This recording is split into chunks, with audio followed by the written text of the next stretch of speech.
when President Reagan became president, the floor in the Oval Office was a wood simulated vinyl. And I thought, my gosh, that doesn't make a lot of sense. That's an obscenity. That can't be. And so we got involved with Nancy's designer and created that Oval Office floor that you see today. Welcome to ATWF, All Things Wood Floor, brought to you by Wood Floor Business, where the great minds in hardwood flooring come together as the Wood Floor Brilliant. Today, John Stern, Louisville Wood Floors, Louisville, Kentucky. About 50 years experience in our industry, a leading expert in the field of ornamental or mosaic floors and parquets. He's a developer and designer of many of the ornate material that we see out there in the field today. This gentleman's going to talk about when he worked in the White House, how many times he worked in the White House, and where he's working today. John's knowledge and expertise is flooring history. So welcome to this episode of All Things Wood Floor, and let's get to it.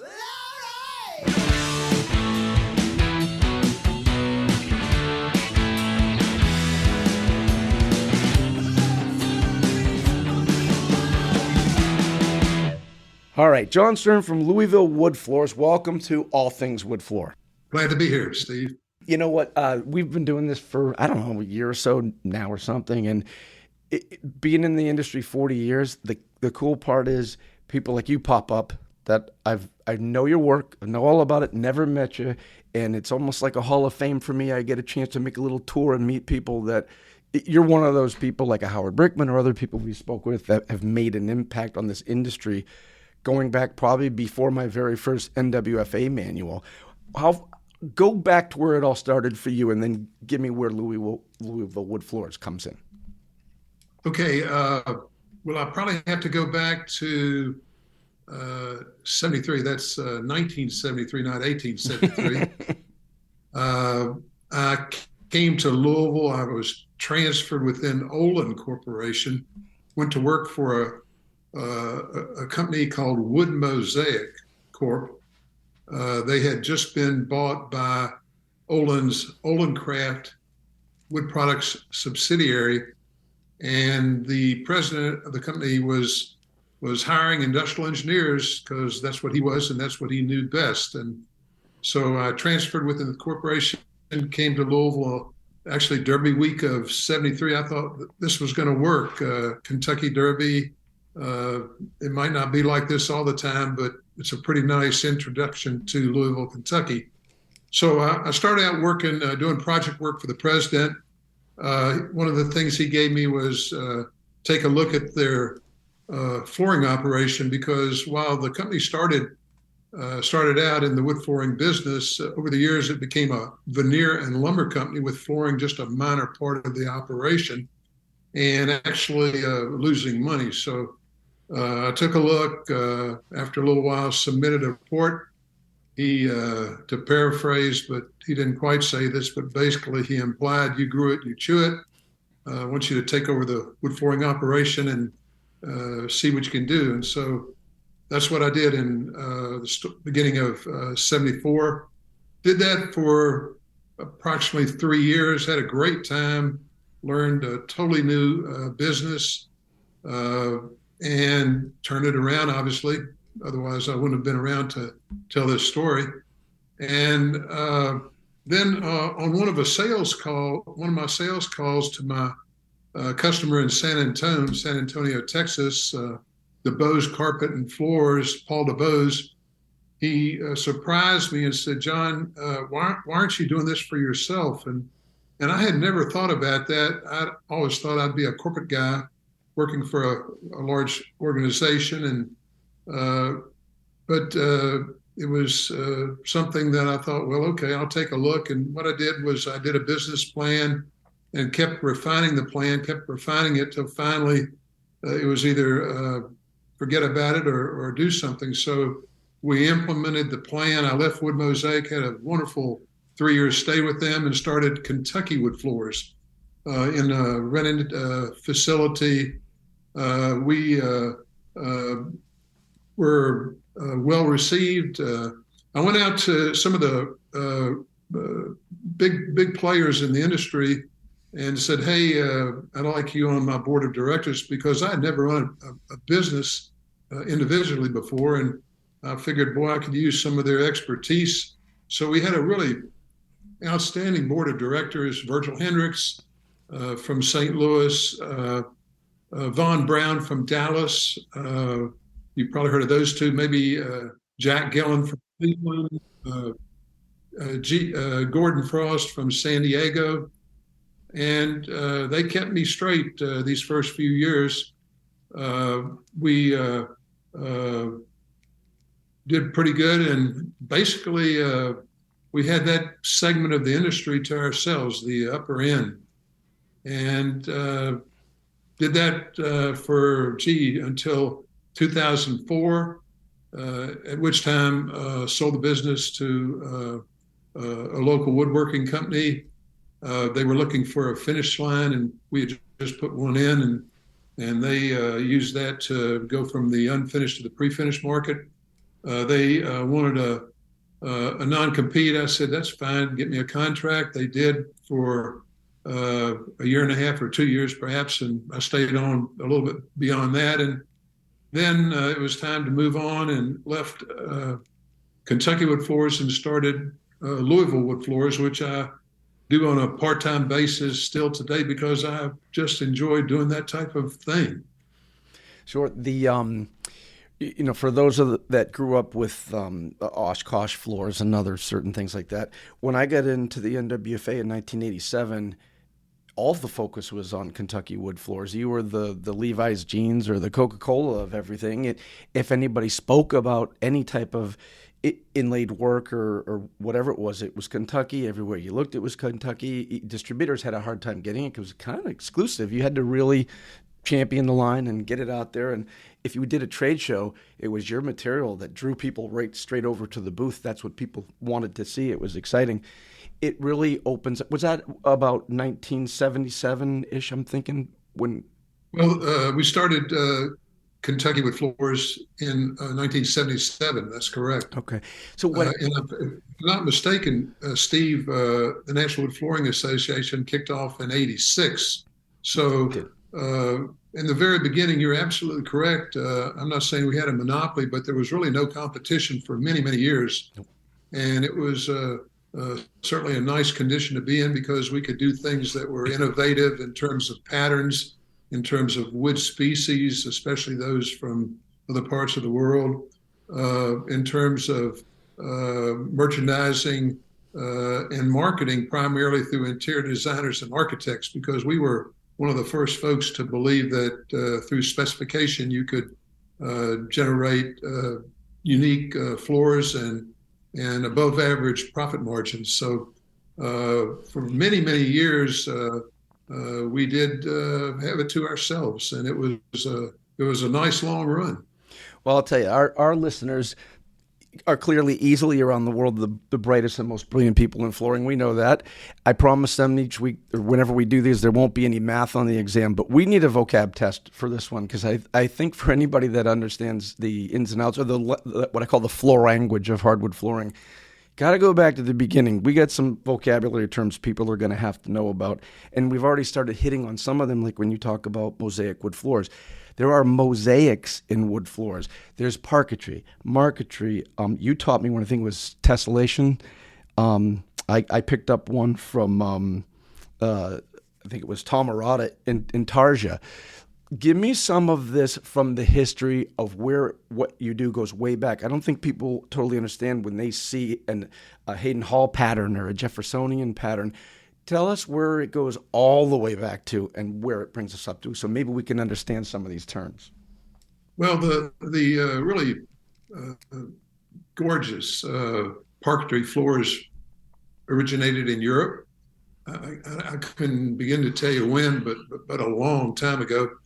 And the American adaptation of parquet really goes back to the very beginning of the 1800s with Thomas Jefferson, in that he was the ambassador, the U.S. ambassador to France before he became president. And while he was there, he he was a very cultured individual, a Renaissance man, if there ever was. And he came back to the United States and built his house outside of Charlottesville. It was called Monticello, and that was supposedly the first parquet floor in the United States. It was a 18 by 18 module composed of a 12 by 12 single piece center with 3-inch single miter pickets on the perimeter in beech and American cherry. And up until then, wood flooring in the United States was planks, plank floors, random width. None of these round plugs that you see today, but square plugs, butterflies, or to hold them together on the sides. And with Jefferson, that was the birth of parquetry in the United States. And that's in a nutshell, that's the story, going from the simple planks, the linear look, to the parquets. Many of the European designs, Fontainebleau, or sometimes known as Versailles, from the Palace of Versailles, Haddon Hall from a stately home in England, the Marie Antoinettes, the Brittany's, the Bordeaux's, all those were European designs. And then we came along, and through our working closely with interior designers and sometimes architects, we ended up creating new designs because we were truly a custom house. All of the custom part of our product line was made to order. We inventoried lumber, basically 4-quarter KD kiln dried lumber, and then based upon what the specifier, or in some cases the end user, desired, we would create designs. And for example, the palace design was first done for Leona Hemsley in New York for the Hemsley Palace Hotel. We liked the design, we put it in our product line. The Camelot design, we sponsored, in those early years, we sponsored design competition, a design competition at a local interior design school. And every year the students would come up with designs. And one of the designs one year was a design that we incorporated into our product line called Camelot. So we utilized existing designs, and then we introduced new designs. A lot of the parquets, as we call them, were typically in square fashion, and they can be different sizes, but they have that marquetry on the interior portion. Like wines, they're named after regions of countries in France or Europe, like you said, Bordeaux, etc. And there is a little difference because when you make a mosaic, you're taking pieces of colored flooring in our situation and making pictures and designs. Parquetry is really design squares of shapes and geometrics. If it were to have a deer or a trout in it, that would be different. That would be marquetry, which typically goes into veneers or into furnitures and things. And I think you had mentioned to me, tessellation, is that where you take those pieces of wood and you put them into your design as geometric shapes? And then I don't know if I did it or somebody else did. Oh, you're brilliant. You gave me that. I wrote it down. I said, John told me what tessellation. Well, but for the kids at home, they're geometric shapes. You know, when you see those the young kids, they call it cubert, that floor you can't look at because it either looks like the box is sinking in or the box is protruding out. And it's just, that's tessellation, and it'll mess your head up. And I've seen a lot. Yeah, well, you're talking about a three-dimensional effect. Sure. Yeah. Basically, I've always considered parquetry as flooring and marquetry as furniture. So True. That might be a differentiation right there. And of course, over the years, besides the parquetry, when somebody wanted something really unique for the perimeter of the room, we came out with borders. Years ago, there were borders. That was just an integral part of the upper end of the industry, but it died out, I think, due to the high labor costs. So the story of us getting into the borders, one time an individual here in Louisville came to us. He had just taken out a radiator in an old house in old Louisville, and he needed to have this border of maybe 2 lineal feet created to fill in the space. And so that was the genesis of our Buckingham border. And so we reintroduced to the industry borders. And then there were what I call accents, where you want to put something perhaps in the center of an entry foyer. And so accents, custom accents came into being, whether they were geometric or free flowing. Obviously, the different wood species creating the different colors in not just the parquetry, but the borders and the accents as well. And then years later, you had companies coming out utilizing lasers or routers to create very curves of all different intricacies. So the industry developed and morphed into something quite different from what it was when I was introduced to it in the 70s, when with the exception of a very small segment on the upper end, wood flooring was a commodity. When the FDA came out and approved carpeting for financing, wood flooring took from just maybe not 100% of the floor covering in residential applications, but it just took a huge dive and became a commodity. And it was the market dictated the price. There was the hardwood market report out of Memphis that dictated what the manufacturers would sell the product for. And with the exception of this very small segment that was regenerated back in the 70s through Kentucky Wood Floors. And that's why they invented pre-finished flooring. And a lot of that early work was parquets like that Bruce did, or the old H-pattern, H-block parquet, because the price and government regulation control couldn't control it, because either the work you were doing or some form of pre-finished had no price regulation because it wasn't a commodity. So that's another thing. And then builders found out they could eliminate their floor guy and speed up if they could get a hold of this stuff.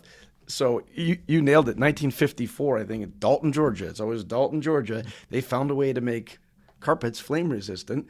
So you had to, if you got an FHA loan or you came back from the war got an FHA loan, the house had to have hardwood, because hardwood, although it will burn, it will smolder. And carpets would have went up like a Christmas tree. Well, they made them flame proof. They were cheap. They threw them over every carpet from 1954 to probably 1975. It was brutal. Did all of that affect the work that you did with Kentucky Woods and that type of work? We weren't in the commodity end of the business. Right, we did import some parquet from Southeast Asia. Actually, it was a TCAD in Holland, sold containers of that. So that was on the other end of the spectrum, but that was a minor part of our business. The major, what we were known for, was the custom part, and in that there was certainly in the beginnings there was no competition. The price was the price, and actually the market we were selling to, price was not at issue. They were looking for quality, they were looking for uniqueness, and if they wanted the commodity, they weren't thinking in terms of Kentucky Wood Floors. Back then, was it all saw cuts and blade cuts, or toward the end, was there any CNC or milling or Bridgeport or lathing done? No. Back then, it was all saw cut. That was way before the lasers and the routers. I looked at I have some of the old Kentucky Woods. The NWFA would put together a binder, and they'd ask everybody around the country to contribute. You'd fax them or mail them something. They'd photocopy it, stuff it in the next book. I have the original flyers and leaflets and pamphlets. And some of what, you notice is the attention to detail in the work that you did, also in the direction of the graining. You'd look and you'd see somebody today and they got, oh, all right, it's a nice parquet, but do you know that 3 of these are quartered, 1's rift, and 2 are plain sawn? And some of it, the detail that you had, you'd look and say, they're even paying attention to the fleck and the graining. Is that all something that went into the process? Did you have to get all that material and say, we need X amount of fully quartered, or did that go through? Actually, back then, if you wanted just plain pure quarter sawn, you had to pick it out of rift and quartered lumber. Right. I don't recall that back then the lumber suppliers offered quartered only. So, but most of the time people weren't that sophisticated, if you could say it that way. They either bought plain sawn or they bought rift and quarter sawn. The one exception that I recall in the early days was the White House. We did our first White House floor in the summer of '78. We weren't even a year old at the time, but they were wanting, if not 100% quarter sawn, perhaps 95% quarter sawn. So we had to pick the flake and the fleck out from the lumber, and they were that was what was in the White House, and that's what they wanted to replicate. And so we did that for the White House, but I don't recall that we did it that much for anybody else. You were in the White House for a while, right? Like up until 2006, 7, 8, right there? Yeah, the first floor was '78 for President Carter. The East Room, that was 3,200 feet of rift and quartered white oak Fontainebleau in a very large module. And over the years, we considered ourselves a bipartisan flooring company in that we did floors for both Democrats and Republicans. Mm-hmm. We ended up doing all the floors through 2006. And over that period of time, they were very particular about the aesthetics of the floors, so they would replace them much more frequently than I thought was really necessary. But they wanted perfect floors, so we ended up doing the East Room twice, the Oval Office twice, and then all the other main floors one time: the red, the green, the blue, the state dining room, the private dining room, a couple parlors on the lower level. How'd you get in the door? How did you get your first foot in the door? Well, the first time our distributor in D.C. was Cherokee Wholesalers, the Lynn boys, actually the father and then the sons. And at that time, we were an unknown. We were a relatively new kid on the block, but our bid through Cherokee was the low bid. And so perhaps people wondered if we could pull it off, but indeed we did. And then after that, the White House, for whatever reason, wanted to deal with us on a direct basis through the chief usher's office. And it was never a matter of what's your price. It was, here's what we want. And then we would submit a quote and they would come back with a purchase order. And that was that. And so it was a great run. It was a wonderful experience.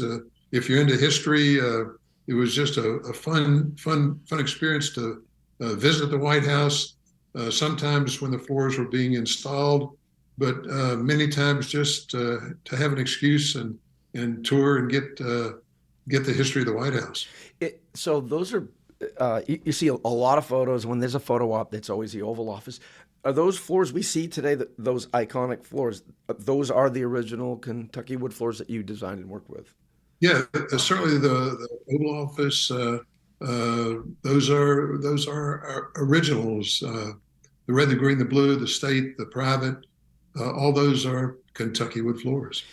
I heard that at some point in the Oval Office they put vinyl floors or something in. Well, when President Reagan became president, the floor in the Oval Office was a wood simulated vinyl. And I thought, my gosh, that doesn't make a lot of sense. That's an obscenity. That can't be. And so we got involved with Nancy's designer and created that Oval Office floor that you see today, alternating rays of walnut and rift and quartered white oak, and then that oval border on the perimeter. Wow! And that the oval border, I think, is interesting in that we had the architectural drawing, and then we blew it up and actually laid out the border on the factory floor, and then cut it to fit that exact pattern, because it would have been time prohibitive for that to be actually cut on site. When the president's out of the office, it's for a limited period of time, and there was no way that could have been done unless it was all pre-cut and numbered and then went in just 1, 2, 3. What's the etc. design process? Who comes up with it and then you sketch it and go with it? Well, the design process varies. It's sort of for every different type, every floor. Like for the The White Oval House, it was Office one, better. for that particular The one. Oval Office was for those created by Nancy's It designer. was, okay. Uh, he came up with that, and we executed what he came up with. All the other White House floors were exact reproductions of what had been there previously. Uh, the Oval Office being the one exception. Other times, other floors, sometimes the interior designers, the architects would tell us what they wanted. They would actually create the designs themselves. And then other times they would ask us for ideas, suggestions, and we would come up with that. I think one of the most interesting floors we ever did, and this was back when right at the beginning of the routers and the lasers, Barbie Benton. Some of you folks might know of her from her days as Hugh Hefner's wife. She came up with a design that incorporated, and she didn't consider walnut and cherry and mahogany; those were passé to her. She wanted really unique wood species. So we were talking about snakeskin and just species that some of which I'd never heard of before. And so she came up with a drawing, actually using crayons to show the different colors that she wanted. And then we took those crayon colors and sourced the different wood species. And it certainly was, it went into the discotheque in her house in Aspen. And it was certainly one of the most unique floors we ever did in that respect in terms of design. Hey, Wood Floor Pros, this is Kim Walgren, the longtime editor of Wood Floor Business. Make sure you are getting your own subscription to Wood Floor Business magazine so you don't miss articles about longtime pros like today's guest, John Stern, as well as articles by up-and-coming pros who share their latest projects, including their step-by-step photos that explain how they pulled them off. Subscriptions to WFB are free for Wood Floor Pros around the world. Pros in the US and Canada can get a free print subscription, and those in the rest of the world can sign up to receive the digital issue as soon as it's released. Just go to woodfloorbusiness.com and click on Magazine to subscribe. For decades, we go from way back when everybody around here just did red oak and white oak, and maybe you were lucky enough to get a border, and then some exotics came along, and then I always said, when we finally learned these exotics, the 3 or 4 or 5 that there were, Brazilian cherry, Santos mahogany, walnut, etc. We got it down pretty good, and then other companies came along in the 90s and recently, and anything red is cherry, anything golden is chestnut, anything brown is walnut. It's a disaster. But I used to say, who screwed this up? Because whoever set it up in the beginning had it right. I think that was you. I think you did it right in the very beginning. I think Kentucky was the first one to explain what the heck we were dealing with. Well, we, in the very beginning, and I don't recall the exact year, but we actually went down to Brazil because the government was trying to encourage exports. So there was an expo in Sao Paulo, and the Brazilian government or whatever part of the government invited us down there because they wanted to show us these potential exports. And back then, nobody was bringing in product from Brazil. So we went down there and we created a relationship with a mill. But at that time, I thought there was no way Americans, and no slight to Americans, but there was no way they were going to be able to pronounce jatobá. So we called it Brazilian cherry. And there was no way that I thought they would figure out how to pronounce ipe. And so we called that Brazilian walnut. And so, unfortunately, I didn't trademark the names, but today, when you talk about those two species, at least in the United States, that's what they're called, Brazilian cherry, Brazilian walnut. Along the same lines, we had a very good relationship with a mill in Mexico City. And they had two species down there, Salam and then Machichi. And so we call those Mayan walnut and Mayan cherry. And just to make it easier for consumers to pronounce the species. So not only did we introduce patterns, but also took the leap of faith and for variety and for proprietary species went into other than domestic species. What did you get to go to these countries when you were sourcing this material? I like to travel internationally, and as far as I'm concerned, every country was either a potential vendor or a potential customer. So we traveled quite a bit, not only to procure product.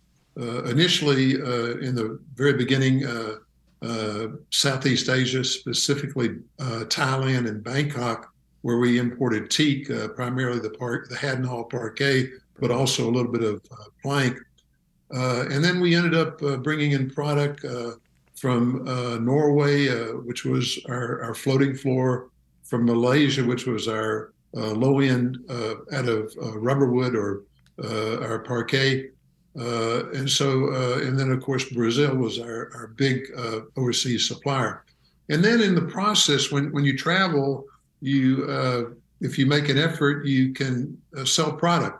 So we would call on the floor covering folks in different countries, and ended up doing quite a portfolio of notable installations internationally. For example, the National Gallery in London, the Mubarak in Egypt, President Mubarak. We ended up doing a wood floor for Yad Vashem in Jerusalem, the Holocaust Museum. And so not only were foreign countries vendors, they were also potential customers. I remember we did an architect in I can't recall his name actually, but an architect in London in England. That led to multiple jobs, and then jobs in the Caribbean, Jamaica, et cetera. And then actually one of our best markets was Japan, where we had a great relationship with a company called ABC Trading, and they did a marvelous job of generating specifications of significant floors all over Japan. You know, we watch shows on like the History or Discovery Channel on logging and axemen, et cetera. A lot of people here don't know anything about logging in the industry in like overseas, like in Brazil. Is it a lot different? I mean, are the trees typically bigger, wider, stronger? Can you tell me a little bit about the forestry? Yeah, when we started out, it was all new to us, and certainly over the years, a case can be made for the deforestation and the destroying of the Amazon rainforest. But we ended up with a vendor who was very much into ecological and environmental logging. In fact, on their concession, what they would do is they would take a census, an inventory of the trees, and they would utilize that computer program not only for inventory purposes, but also when to cut, and then how to cut, what direction to fell the tree. And they had a nursery where they grew from seeds, replacement trees for everything they cut. They were very responsible in terms of their employees. They created a school and a church for their employees. And I'm sure there were plenty of people. In fact, I just read a book recently that talked about the exact opposite of what this company was, but they were responsible loggers, and they took care of the forest not just the forest itself, but the people that worked at the forest. And of course, they provided meaningful employment and a higher standard of living for the natives. So I won't say that they were everybody was like them, because I don't think many people were, but they were perhaps an exception to the rule. Were they using modern equipment? I would say yes, and especially in terms of the computer to inventory what their logging would be in the forest. But they started out with a sawmill, and I don't know how sophisticated sawmills were until perhaps more recently. And I don't know that they had a sophisticated sawmill. And then eventually they actually put in a finish line as well. So they were, the company was CEMEX. They were a wonderful company to deal with. The principals actually became very good friends of ours. Are the exotic species of trees, are they similar to oaks and maples, or are they bigger, taller, wider? Because I think they're older. Absolutely. They are, right? And when you would go up to Amazon and see them log, these trees were massive, Yeah. not just in circumference or diameter, but in height. And when one of these trees would fall, it was like an explosion. When the tree hit the forest floor, there was just a huge noise, explosion, and then the debris would settle back down, and it was quiet again. But to see these trees logged was a true experience, and to go up into the Amazon where you could see this was certainly unique experiences. Yeah, there's a different symbiosis per tree. Somebody was sending me pictures from Brazil, and I said, "What are those little trees where you're reforesting?" And he said, "Well, I think it was it might have been a mahogany, it could have been a Brazilian cherry." He said, "We plant 2 banana trees for each one of these. They're kind of symbiotic. One will shade the other as it's a sapling and grow." And they had a lot of reasons for it. They said, "We don't just hack and go.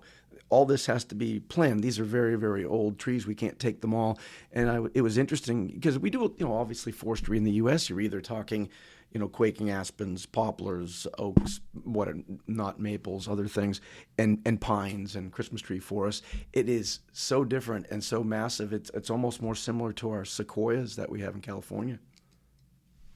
Yeah, the Amazon rainforest, just huge, huge trees, but just like in the United States, if you don't eventually harvest them, they'll eventually die, and then there won't be any economic value, which can be derived when they're responsibly logged at the appropriate time in their growth cycle. When we put Brazilian cherry into the field, or we put pre-finished, especially in dealer display racks, we usually will coach them up a little bit and say, monitor these, because those trees are so old that they're nearly petrified, and they have a lot of, when something becomes petrified, it becomes silica, it becomes stone. You can see cliffs on some oceans up in Maine. If you look closely, they're not cliffs. Those are old prehistoric trees that have become petrified. When you get Brazilian cherry in a showroom, you'd never know where that silica is, and you'll get a call 3, 4, 5 years later, and they'll say, "What are these white spots?" Well, it's that coming through, and you never know where. The computers can't pick it up, and then there it is. So these trees are definitely different. Is the chemistry of some of them?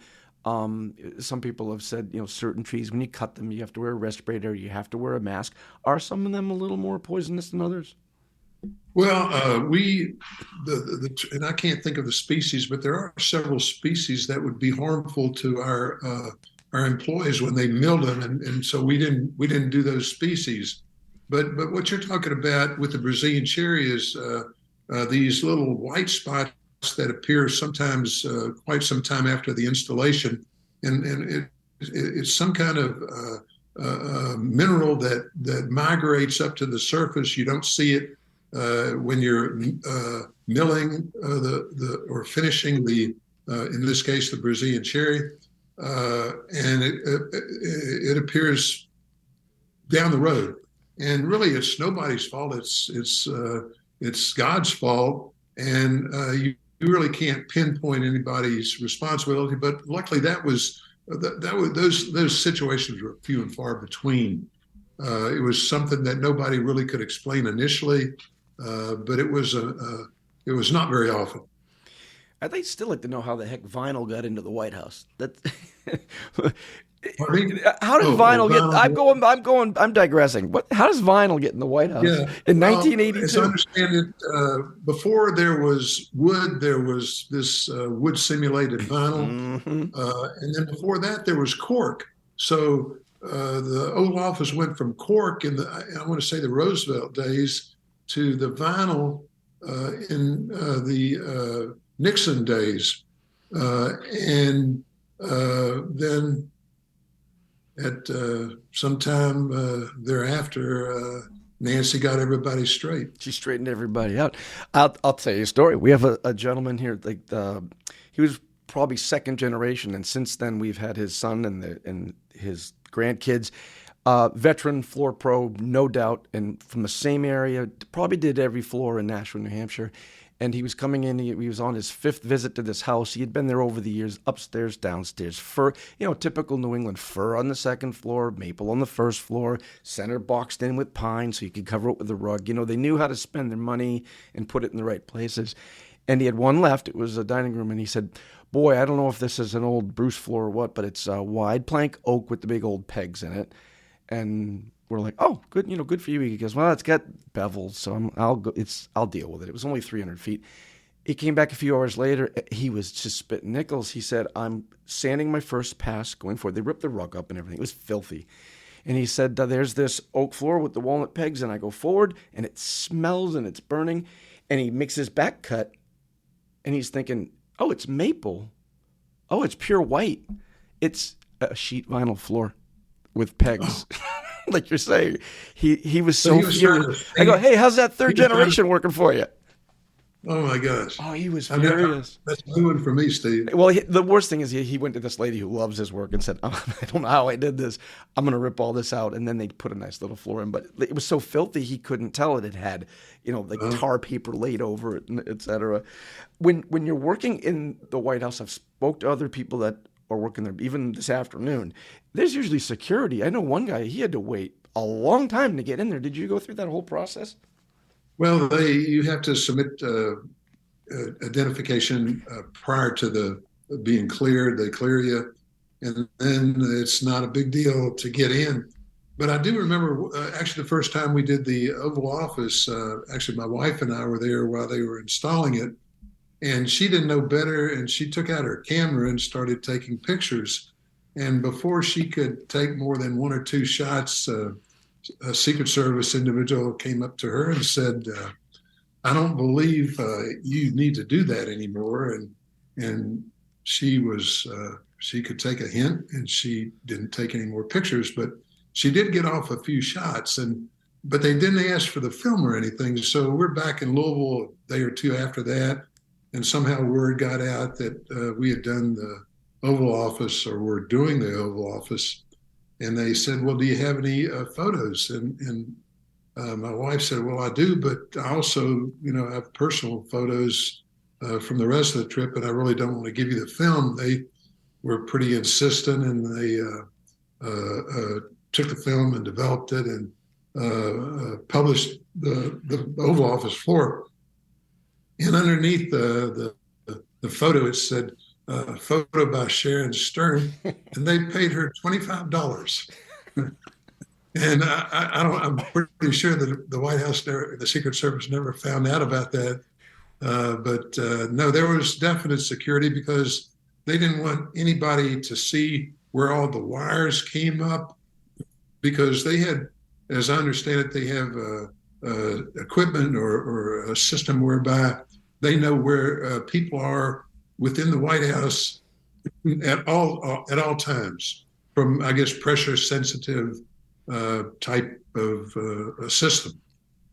So they were sensitive to that, and they did a thorough job of security. But that was one instance when they didn't do a 100% job. Oh no!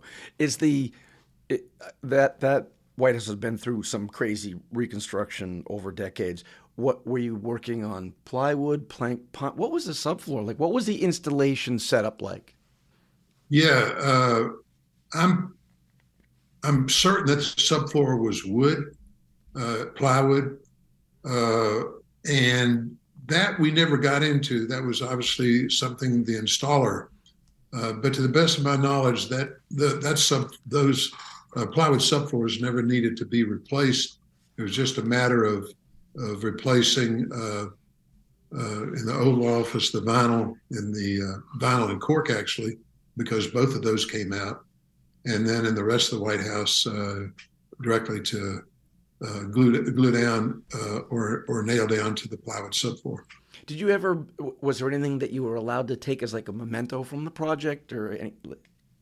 Uh, I have some scraps left over from what we cut in the factory, but they were pretty particular because their policy was that anything that was taken up, they made sure went to the grinder, and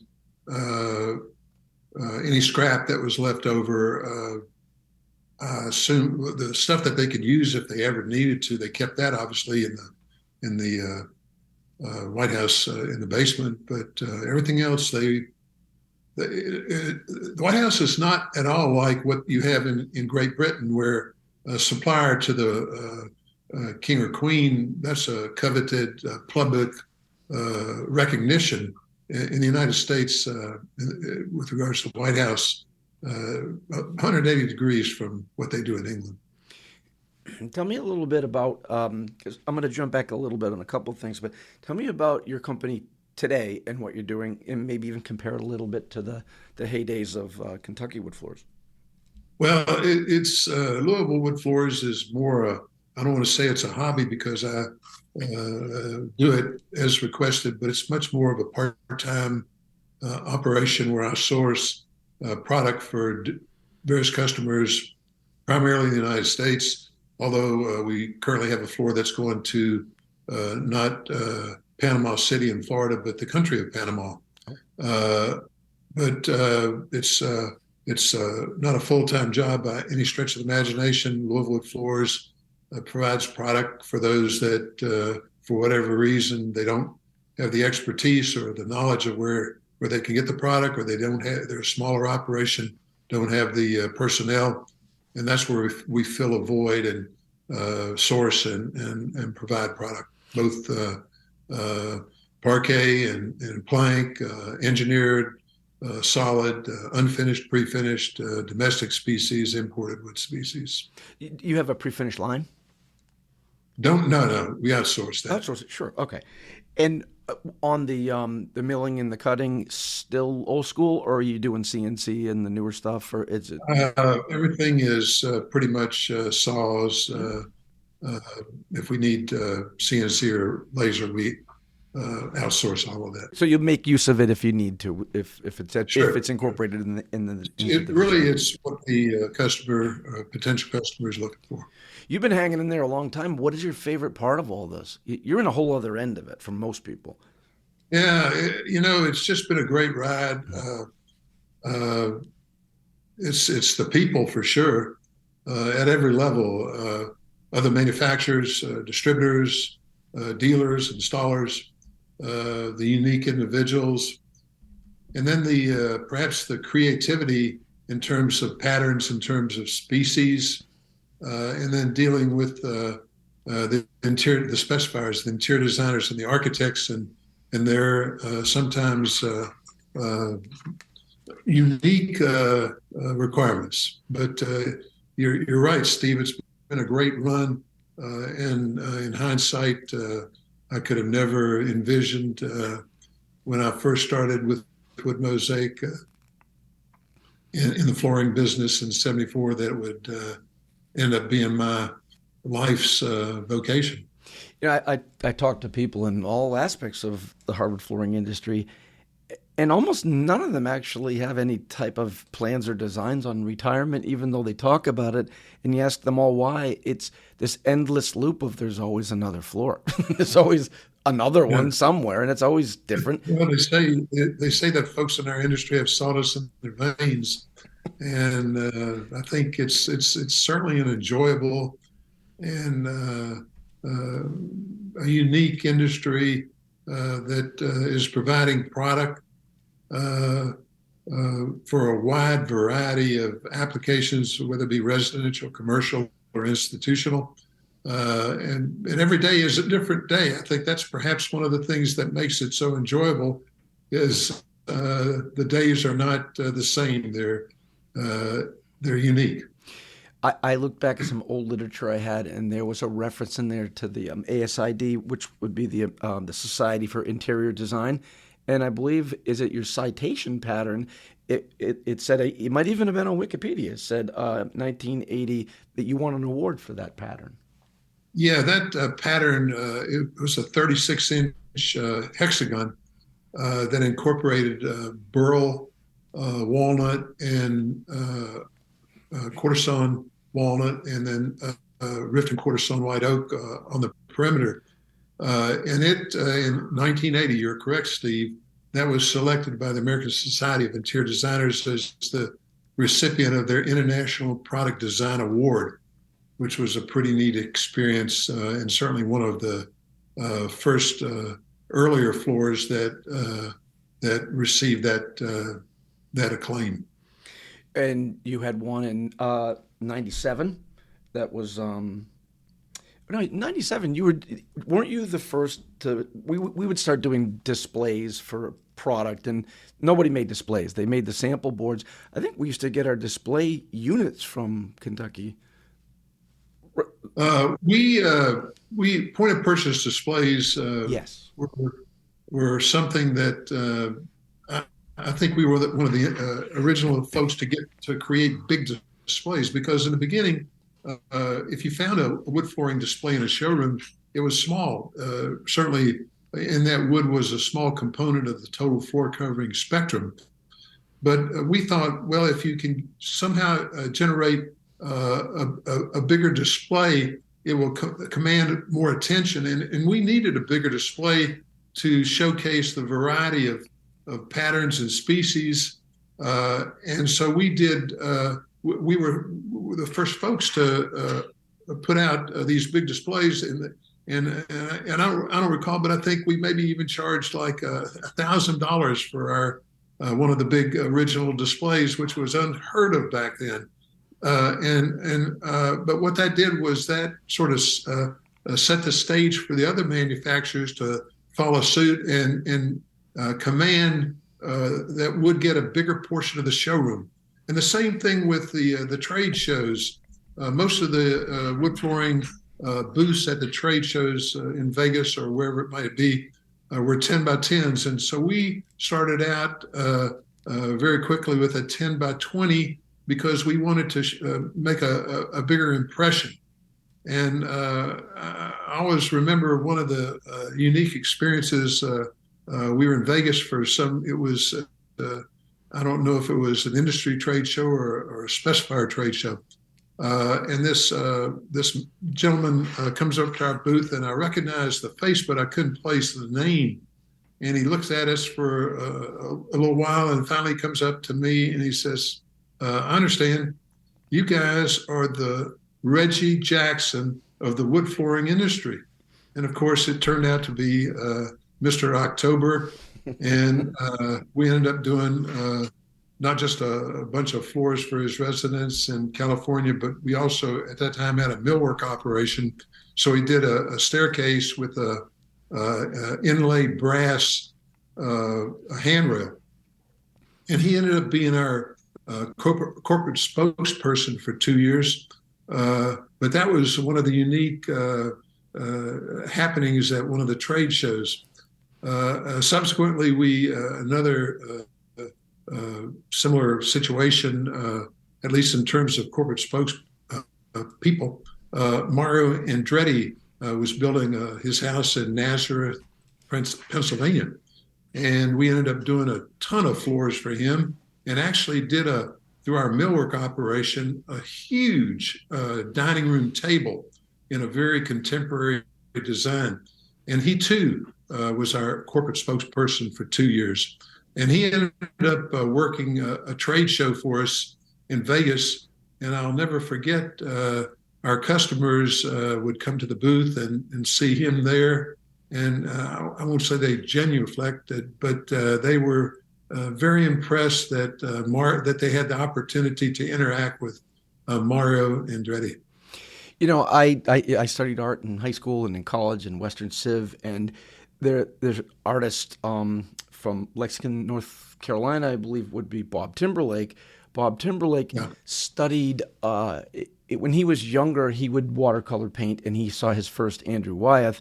and he said, I have to be, that's what I want to be. He actually wound up collaborating with Wyeth, and anybody who doesn't know, if you see a Wyeth painting, you'll know it's a Wyeth painting. Also, Norman Rockwell, they came up through the same time. There was an affiliation I read online between Bob Timberlake and you. Yeah, we had a line that we called the Bob Timberlake Collection, and we paid a royalty for being able to use his name. And likewise, in the toward the end, around 2005, 2006, we entered into a relationship with Mount Vernon and came out with the Mount Vernon Collection, which was a collection of actually 10 different designs, all taken from a design element, whether it was furniture or part of the building itself from Mount Vernon. And it was those types of experiences that made the run such an enjoyable run, where you were dealing with individuals and organizations that were just wonderful experiences. Before I get on to my quick fire questions and let you roll, and you're talking about your career, past, present, future, and you're still in the game heavily. From all of that, what do you take from it? What stands out? What keeps you in it today? What are you maybe the most proud of? That's a good question, Steve. I think creating the highlight has to be creating or helping to create with the help of a lot of people, not just employees, but also customers and vendors. Kentucky Wood Floors. It was a unique opportunity that sometimes you have to say timing or luck, whatever you want to call it, plays a major part in any decision you make. We just happened to be the right people at the right time in an industry that was receptive to change.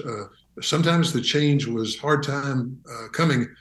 For example, the biggest example was at that time in the mid 70s, they were still selling strip on a board foot basis, which I thought was a violation of truth in advertising. How can you feel comfortable with yourself when you won't even be honest about what you're selling? So over time, the industry changed. It was receptive to change, and we played a little bit of a part in affecting that change. So perhaps the creation of the company, with a lot of help from a lot of people, was certainly one of the things I look back on and do appreciate that I had the opportunity. We all speak really highly, like you do, of the industry, what it's done for us, and we're still in it today. We're going to be in this a long time, I'm pretty sure. I am going to give you some rapid fire questions. The rules of the game are just answer them as briefly and quickly as you can, and I will let you roll. Are you ready for my quick fire questions, John Stern?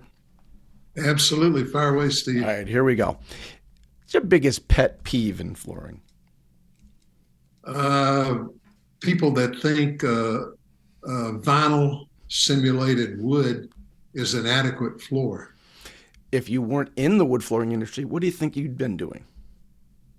I can't imagine doing anything but what I was fortunate enough to be able to do.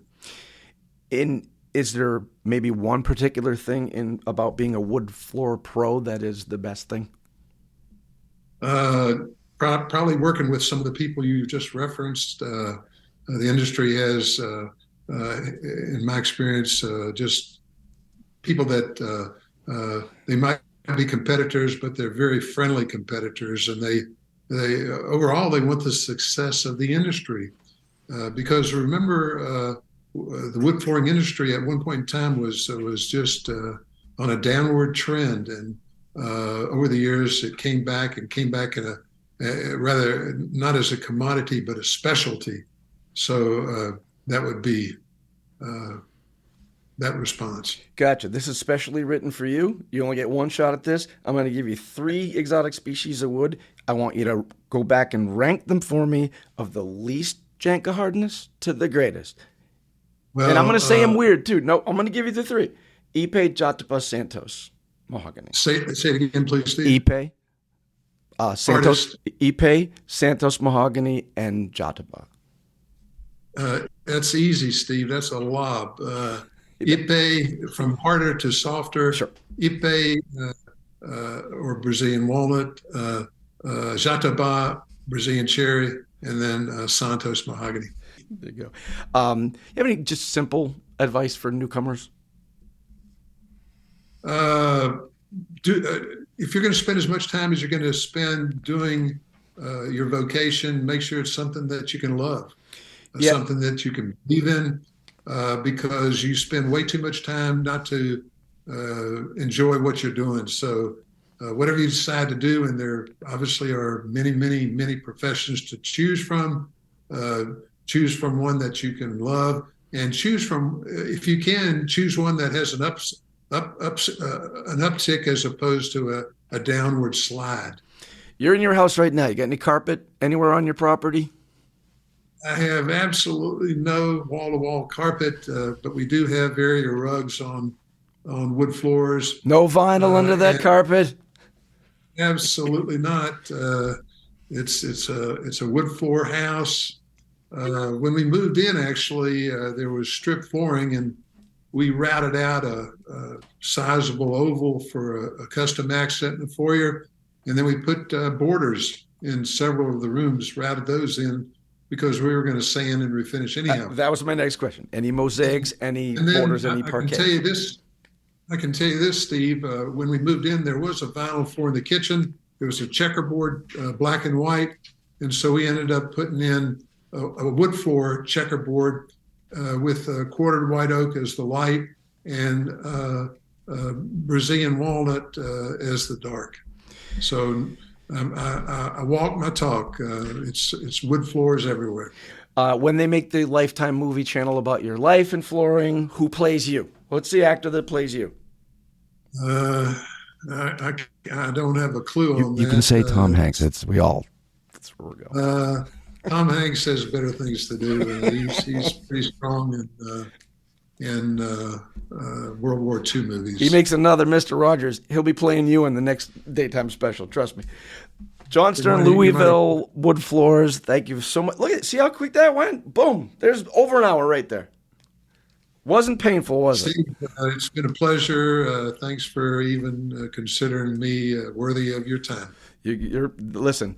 You're up there on Mount Rushmore with a lot of the other guys, and when I grow up, I want to be like you and Howard Brickman and a few other folks that I always talk about. You're a mighty nice fellow. Thanks, Steve. We will talk again, John. Thank you very much for spending your time with me. For sure. All right. Thank you. Take care, buddy. Bye-bye. Bye-bye. Thanks for listening to this episode of All Things Wood Floor. You can see photos from John Stern's presidential projects on our website. Just go to woodfloorbusiness.com and put John Stern into the search bar. And if you liked today's episode, please don't forget to subscribe, rate, and review this podcast.